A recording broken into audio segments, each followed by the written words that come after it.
probably would be helpful for everybody is if you want to put your questions in the chat, then we will address any of the questions at the end.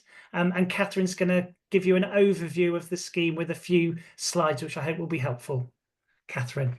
Great, thank you. Welcome, everybody. So these are just a few slides to help you get an overview of the process and also of relevant people at the individual institutions. So if you were thinking about putting in an application and you were wondering who you might contact at each of the individual centres, this first slide is the main slide. So obviously, Richard and I co-lead this centre. So Richard's in Bristol and I'm in Cardiff. Tracy, who's also on the call, is the administrator for the programme, and Jane Bailey is our programme manager. But within each of the centres, we've got individual centre leads so that the names there are on this first slide. So as a first point of contact, all of these people would be very happy to be contacted with questions or to meet about the programme. So moving on, just to give a bit of an overview about the programme. So GW4CAT HP, which is the current programme, is actually the second iteration of what was GW4CAT, which ran from 2015 to 2020 and was only open to doctors, dentists and vets. It had a similar structure in that we had applications from all of those clinical groups every year. We made around 5 appointments every year and the programme ran for 5 years. So a total of 25 appointments over 5 years. During the pandemic, Richard and I were heavily involved in the rebid to welcome in order to get the funding for the GW4CAT HP programme, which is this programme.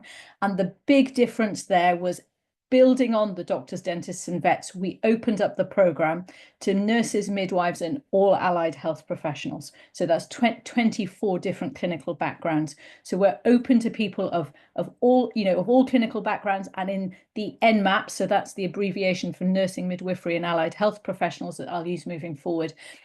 These are people who typically are out of the training portion of their career development and are in substantive posts. So we welcome careers applications from everybody. Again, we've been having a 5 appointment per year programme, and we started appointing people, or we had 2 appointment rounds in 2022 because we were playing catch up with the start of the programme. And you can see the numbers in front of you of how many people we've appointed each year. And within each of those appointments, we've had 1 member of the NMAP community appointed every year, each of those 4 years. So we've got 4 NMAPs covering a range of specialties that have been appointed to date. In terms of the structure of the programme itself, and probably key to this webinar, is that we're specifically funded by Wellcome to fund discovery science with a particular emphasis on biomedical research. So this can be relatively broad, but we're looking at key discovery questions. So you will see in the application forms when these open up that one of the questions that's asked of you is, what is your big question that you want to answer as part of your PhD? And this really needs to be in the biomedical field. So really in terms of trying to understand mechanism or why something is happening. The approaches that you apply to doing that, we have a very broad range, and we're open to different approaches of being able to answer those questions. But at the root of your work has to be this discovery biomedical element. If that's not the type of research that you want to do, there are other programs that are better equipped to maybe looking more at quality improvement projects or service implementation type work. That's not work that's funded by our program, but we can provide some signposting as to where you might be better placed in that direction.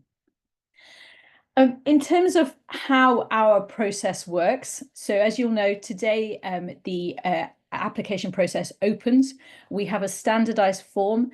A lot of it involves you entering, your individual data and your contact data, and about some of your achievements to date. But some of the changes that we've made are related to this big research question. We want to know this for a couple of reasons. Firstly, for the type of research that you want to do, that it's in accordance with the type of research that we fund, but also that we're able to support you to do that work, because there would be no point you applying to our programme to do a type of research that Cardiff, Bristol, Bath and Exeter are unable to support. So this is to help you and to help us to make sure that you're applying to the most appropriate programme. We ask you about your clinical background so that we understand sort of where you're coming from and the types of opportunities you've may had. So just so that you understand our shortlisting, we shortlist people from different clinical backgrounds in different groups. So we're not comparing a nurse with a doctor in that shortlisting process, which is why that's important. We also want to know which centre, which of the 4 centres that you're mainly you're interested in basing your research. So we get all the applications in, and we will do some long listing on eligibility, and the eligibility criteria are on the website. We then have a huge shortlisting meeting where we will look at all the long listed candidates. We all score them in advance, and we will go through and discuss almost every candidate on that page to look at who we should interview. We like to interview as many people as we can possibly fit into the time frame that we have. And then those interviews then take place in May of each calendar year. And typically that process will follow a short presentation from the applicant, giving us an overview of their academic ambitions and this big question that they want to answer. And then we'll revert then into a Q&A type format from the panel, usually led by 2 members of the panel and then opened up to the rest of the panel. So a very typical research funder type interview. Then once those appointments are made, we then have an early summer introductory camp where all of the newly appointed trainees come and meet with all the centre leads in person. We talk about the different opportunities at each of the individual centres, where the strengths are, what type of research can be done, because this is the start of the process for every trainee to build into this first year where they're developing their research project. So your research project is for you to develop. We're here to provide guidance and mentorship and to steer you as to where the best places might be. But key to this is a project that you want to do, that's directed by you, that is driven by you. Things that we've done to try and help that. Appointed trainees have access to a closed portion of our website where supervisors at each of the centres have done very brief videos talking about the key areas of their research and the type of techniques that they employ. So people have access to those to try and help narrow who they might like to contact to be their supervisor. We run a director mentor program. So one of the directors will be linked up with each trainee to help them through that first year period in order to develop their project. Towards the sort of spring Easter time of that first year, the candidates will have to submit their fully fleshed out project, and that will go out to peer review. We typically ask for about 5 different peer reviews. And then we will bring them back for a project interview that will be very much based around the comments from the peer review, but also from the director panel themselves.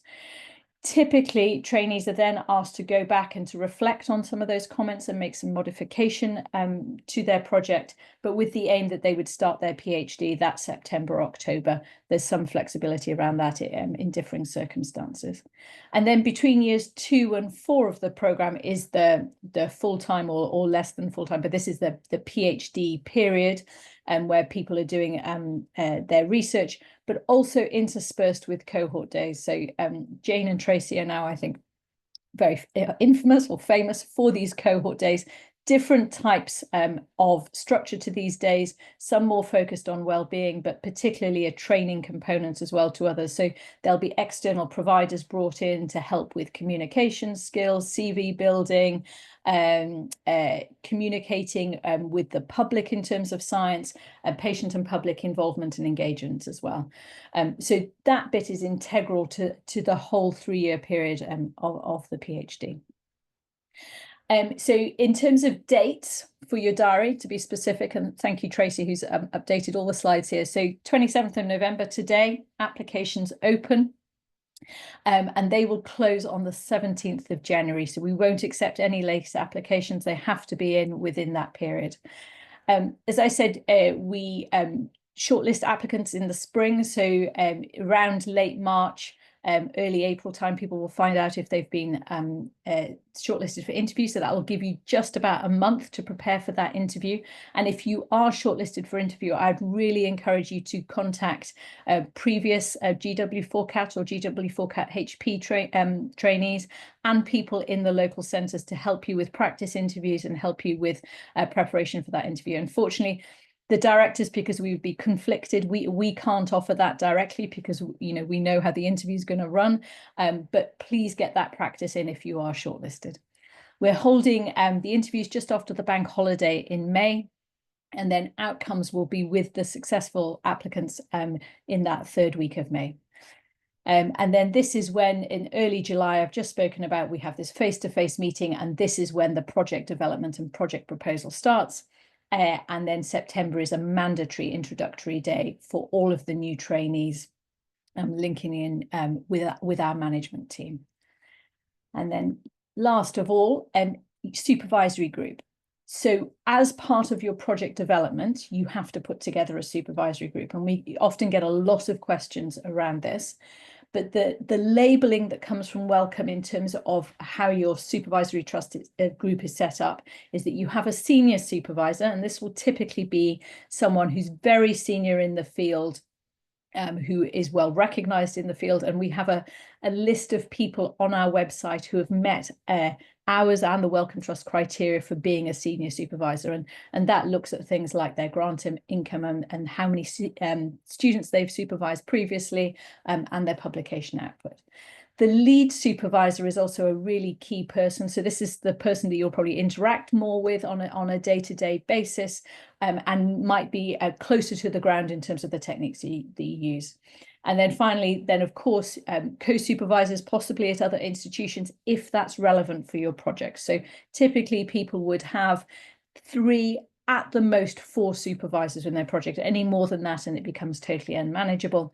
And then bedded into that, we also look to make sure everybody has a mentor.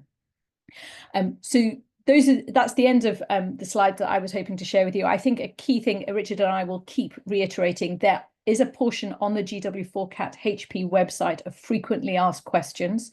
Please refer back to that, because we've been doing these webinars for a while now. We log all the questions that we get. We try and update that portion of the website. So that should cover a lot of questions. But any beyond that you would like to ask, obviously we've got 3 in the Q&A so far. So I might hand over to you, Richard. Right. Well, Thanks, Catherine. That was, again, a really clear description of what we're looking for. Just to kind of reiterate a few things, I think it's what's your big question? What's the question you want to answer? And think about why it's important. And then you've got this absolutely amazing opportunity with 4 universities to be able to address that in a number of different ways. So that would be one of the main things I'd focus on. Going through the 3 questions I've got so far, and please add to them if helpful. So the first question is from Mariana. Are people with overseas degrees eligible? Yes, they absolutely are. So that's a very easy answer. So yeah, absolutely. I think the only criteria is that you have to be registered with your respective professional body, whoever's your regulatory professional body in the UK. So you have to have met the criteria to be registered with that council or that body in order to be eligible. Yeah, very good point. And then the second question, which again, I think this is a good one. You mentioned you won't compare clinical work of a doctor versus a nurse. Would you compare a dentist or a vet with a doctor, or are they counted as allied health? So what we really want to try and do is make the kind of playing field as level as possible. And we absolutely realize that different specialities have different amounts of exposure to research during their clinical and professional career. So that's why the application, there's one question there talking about which piece of research are you most proud of. And that might be that you've done one piece of research, you haven't got lots of publications, but you've showed some real kind of potential in that. So we will take into account what you're doing. And if you're obviously a vet and you've had no potential exposure to being like an ACL or an ACF or academic foundation, that will be taken into consideration. So yeah, those will be compared like for like. And then the final question that I've got at the moment is, oh no, there's more, sorry. Would it be possible to know what the other less biomedical leaning funding opportunities are? So this really is biomedically focused, this particular grant call. So it is really important to think what part of research or teaching you're interested in. And if you're very, very much NIHR based, then you should be looking at NIHR. If you're teaching, then this isn't a scheme for teaching fellowships or stuff like that. So it probably isn't the correct one. But by all means, get in touch with the team via email to actually be specific about what your question is. I think that would be sensible. And then, oh, we've got some more. Then the next one is from Georgia. In terms of being employed in the NHS at the start of the PhD program, can this be any NHS board? Yeah, I Yes. think so. Come, Yeah. yeah. So I don't, there's no sort of prerequisite that you have to be working within a health board that feeds into any of the four centres. Obviously, when to do the PhD would require registration at one of the four centres in our region, in South Wales and the South West. Post-pandemic, different centres have different requirements now for in-person attendance, but most are requiring people to be on the ground in person for at least a couple of days a week. So we're not offering an entirely remote PhD where you don't come to the main centre, but it looks like you're talking about relocating anyway. So pre-existing NHS trust, not a problem. Yeah. And then Mohammed's again very interesting question. Thank you for the webinar. Are there plans for a third iteration of the program after this round? So this is the final call for this particular round. So that's a good thing. So there's real opportunity for fellowships on this particular round. We suspect there'll be another grant call next year, and we will be reapplying, but we just don't know at the moment. So the answer to that is yes, probably, but we will need to reapply, and we would envisage it would be generally as the same kind of theme. So all healthcare professionals included is what we envisage, but we don't know precisely at the moment. I think it's important to reiterate that anyone successful in this cycle won't actually start their PhD until August, September, October time of 2026. So, if you're looking at your own career timelines as to when you want to do your PhD, make sure you think that in, because even if we are successful with a future funding round, there's always a delay in money coming down and us being able to set up the program. So I think that's a good point. So there is a distinct possibility that we'd have a year off, possibly, if we were successful, just depending on the timings. So that is worth remembering. Then the next question, if I want to collaborate with London for my project, is that possible? If it's key to your question and it makes the science better, yes, but it will be focused in a GW4 institution. So absolutely, we do have fellows, and again, if you look at the website, that do collaborations. We've got fellows that have been over in Africa in different centres over there. So yes, you can, but the main focus, your main PhD supervisor would be in the GW4 region.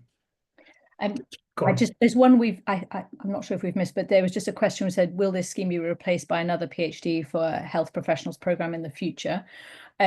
We don't have the details from Wellcome as yet. As in, we don't definitely know that there is definitely going to be another program. It's likely, but not definite. And the nature of that program has certainly not been detailed to us at all. We would hope so. That's certainly the noise that we're hearing at the moment, that it would be open to everybody. But Richard and I are not in a position to be able to guarantee anything like that at the moment. Yeah. And then I don't know whether you wanted to take the 1150.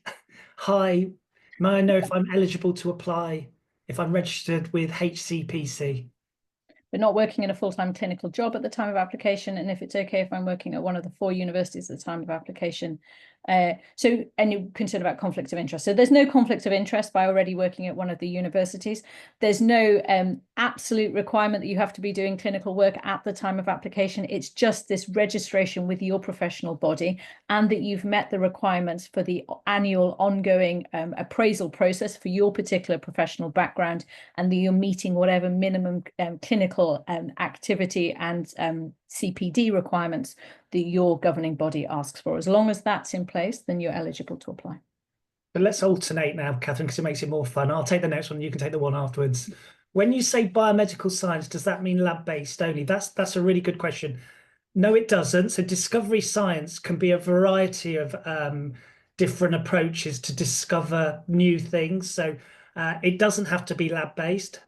Quite a lot of them are, and that is a focus. However, We do epidemiological work, genetics, population health.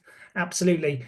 It is worth remembering if you're going more to the translational end, so you're doing, I don't know, qualitative research, much more NIHR based stuff that isn't in the remit. So it's not only lab based, but it is discovery science. So the next question from Sumana, so core trainee in medicine with a training number, will have an NTN, so national training number in 2026. Would you be eligible to be a reply for this round, or is an NTN a prerequisite? So an NTN actually isn't a prerequisite, just that you're, in this case as a medic, registered with the GMC and hold valid registration at the time of application. So the one thing about that is I know that certain fellows are coming towards the end of their training and whether they've got the time to be able to do it. So I think you should talk to us about that and talk to your training director to see. We want to be as flexible as possible is the bottom line. But sometimes a little bit more thoughts needs to go into that, doesn't it, Catherine? Yeah, so all training programs now won't allow people to undertake an UPAR, so that's an out of program research period, which is what you'd have to take in order to do a PhD. So this is doctors in training, sorry to be more specific. You're unable to take the UPAR after you've completed your penultimate year of training. So if you're in that ballpark and thinking forward to 2026, where you'll be in your training period at that time, if you've reached that point, you won't be able to step out of your training to come and do a PhD. And so therefore we wouldn't be able to support that application. Yeah. And then actually another good question. Oh, there we go. Will you prioritize big questions linked to welcome recent changes in research priorities or anything biomedical? Anything biomedical. So a good question, a good important question that is discovery science and will also give you the opportunity to get a really good research toolkit. So learn a number of different techniques we'd be very keen to look at. Yeah, so I think that highlights quite a few points, doesn't it? So Wellcome obviously have their main themes, but they give us a lot of flexibility, so we don't have to sit within the confines of their main themes. But also what Richard was touching on there in terms of training, to remember that the PhD fellowship is a training fellowship. So it's not just about doing the science. We want to see how people are going to evolve their skill base and how the PhD is going to make them expert in doing certain skills and learning along the way. So, we don't expect you to be able to do everything at the start of the PhD, but we want to be able to see how you might take that development forward. And actually just reflecting on that as well, think about interdisciplinary. So, going out, you think maybe collaborating with maths or physics or so think about that. It's not just, molecular biology. So you could have a big question that could be answered in a number of different ways. And then the other thing is some of the priority stuff that Wellcome are championing at the moment. Yeah, we are still very interested in that, be it climate change, mental health. So everything's open in this scheme, basically. Yeah, we've had some very interesting climate related projects. So climate in relation to health recently. And I think touching on the sort of cross-sectionality thing. So, I mean, everybody seems to be talking about AI at the moment. Well, AI in healthcare, is very important, but we'd want you to do the very highest standard of AI research. So we'd want you to be working with people who are experts in that field, not a clinician who does a bit of AI on the side. And Richard and I say that as two clinicians who dabble in many fields. But yeah, so that's generally the pattern that we would expect. We want you to be working with the best people in the fields that you or the type of research that you want to do. Great. So great set of questions there. I don't know whether anybody's got any more questions they want to put into the chat. If not, please apply. It's a real opportunity at the moment. Please look at the website that Tracy and Jane have put together. It's really good. You can look at, there's more than 20 previous fellows, and it talks all about their projects, what their background is. It might give you some really good help with that as well. Right. Have a good day, everybody. Can I just briefly say that if anyone wants to ask any specific questions, we're on the GW4CAT email address, and we're there to answer your questions. And yeah, great. Thanks. Thanks. I think there's a question. Just is the application on the website now? So it's live now, I think, or going live today. It'll be live today. Yeah. So hopefully pretty straightforward. Yeah. Great. Thanks, everybody. Thank you. Bye. Bye.